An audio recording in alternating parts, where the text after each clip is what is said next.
Бөрлі ауданына қарасты Абылавка елді мекенінің тұрғыны Оксана Бабичтің қиын тұрмысы әлеуметтік желіде қызу талқыға түсуде. Блогерлердің көмегіне жүгінген көп балалы әйел әлеуметтік қолдаудың берілмей жатқандығын айтқан. Аталған жазбаның ізімен мәселенің анық қанығына жету үшін біздің түсірілім тобы Оксана Бабичтің тұрмысымен танысып қайтты.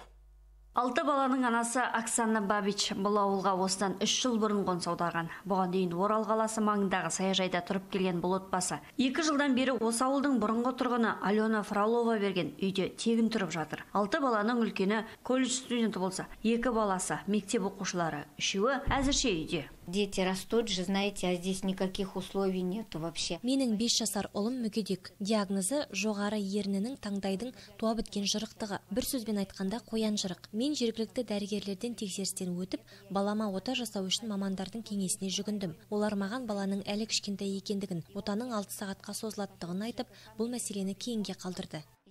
Бұл шаңырақтағы 8 адам аяда үйде өмір сүріп жатыр. Оған азып тозған баспана жөндеу қажет етеді. Көп балалы отбасы ретінде үй кезегінде 795-ші болып тұр. Оксана балаларының қалыпты өмір сүруіне барлық жағдай жасау үшін өз шаңырағының болған армандайды. Сондықтан отбасы бұл мәселеге бейжай қарамайтын қайырымды жандардан көмек күтеді. Әлеуметтік желіде бұл мәселе қызу талқыға түсіп жатыр. Бірақ көп балалы ана желіде айтылған біраз мәселе шындыққа жанаспайтындығын алға тартты.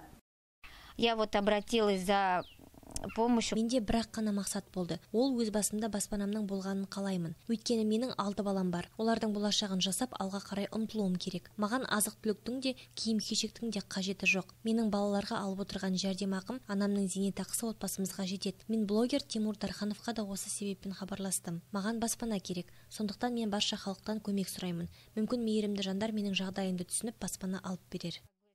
Оксана ауыл мектебінің ұжымымен еріктілердің қолдау танытқанын жасырмайды. Шіркеумен аудан мұсылмандар мешіті жамағаты да азық-түлік киім-кешекпен жәрдемдескен. Ал Бумакөл ауылдық округі әкімдігі көп балалы анаға жәрдемақы рәсімдеуден бастап демеушілерді іздеуге дейін көмектескен. Отбасы зейнетақы, мүгедек балаға берілетін жәрдемақы, оны күтуге қарастырылған әлеуметтік төлемді, атаулы әлеуметтік көмекті уақытылы алып отыр. Көп бағыттан көмек алып отыр.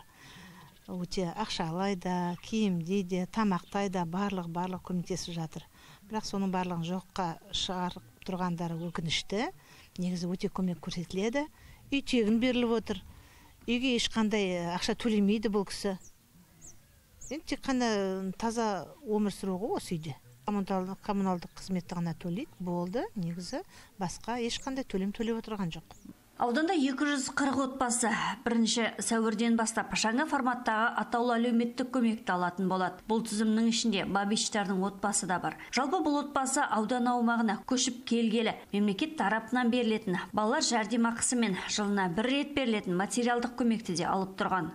Арнаулы әлеуметтік көмек алады көп балалы ана ретінде ай сайын 10.805 теңге алып тұрады.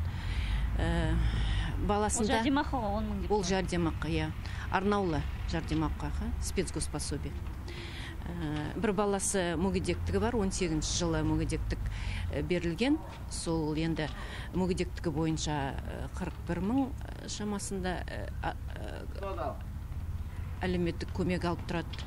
Сосын мамасы мүгедек баланы тәрбиелеуіне байланысты 31.000 теңге ай сайын алып тұрады. Осы жылдың сәуір айынан бастап Оксана Бабич соңғы өзгерістерге сәйкес атаулы әлеуметтік көмек алатын болады. Бұл қаражат 6 айдың ішінде 900.000 теңгені құрайды.